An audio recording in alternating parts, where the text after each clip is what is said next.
3:12, there seems to be many things wrong with voting in Australia, and one of them is probably that we need to turn up in the first place. The other is that politicians usually run and we have little choice. And I guess the other problem is sometimes somebody's outside the polling booth and they burn the snags. But during the last federal election, last year, there were a few bungles. In West Australia, 1,400 votes went missing and caused one hell of a mess in the Senate race. And aged care facilities' votes were declared invalid, and missing votes in the seat of Indi.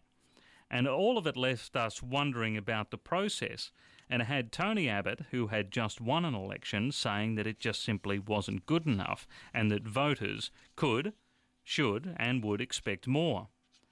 Now, I don't know if you've been following this, but there are more problems in the seat of Indi. Remember Sophie Mirabella? She was a Liberal star on the rise and would actually be in the cabinet right now if she had have won a seat, but she lost it to independent Cathy McGowan by about 400 votes. All parties had to wait weeks to get a final result. That's because it was so close, and there were some problems with these missing votes. But now, allegations in the Australian newspaper today that McGowan's nephew, Ben, who was the leader of the campaign, voted in Indi, but he was living in Darwin for months before that, and Melbourne before that. He hadn't actually lived in the area for years.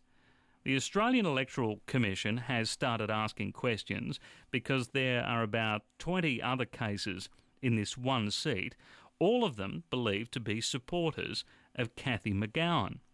Now, I have no idea if this would have affected the final outcome. You would think not. But the investigation has only just begun. And if the election has been corrupted, you wonder if there should be another election, if there should be a by-election in this. There certainly needs to be an investigation, but will that lead to another election? I say to you, why not? Why wouldn't it? If the system has been corrupted, why should all the parties not go back and have to run this thing all over again? And the people who had voted in the wrong places, why the hell aren't they answering questions to this? I say Godspeed to this investigation. It's got to happen. But it's the system that's a mess. In this wonderful age of PIN numbers, fingerprint sensors on mobile phones and DNA ID, we're still working off bits of paper.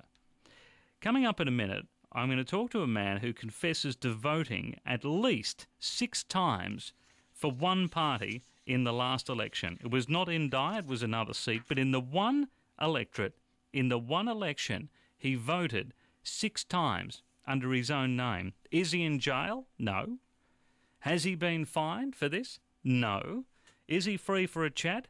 Yes, he is. I'm going to do that coming up in a minute. Justin Smith Drive on your city, your station, Sydney's 2UE.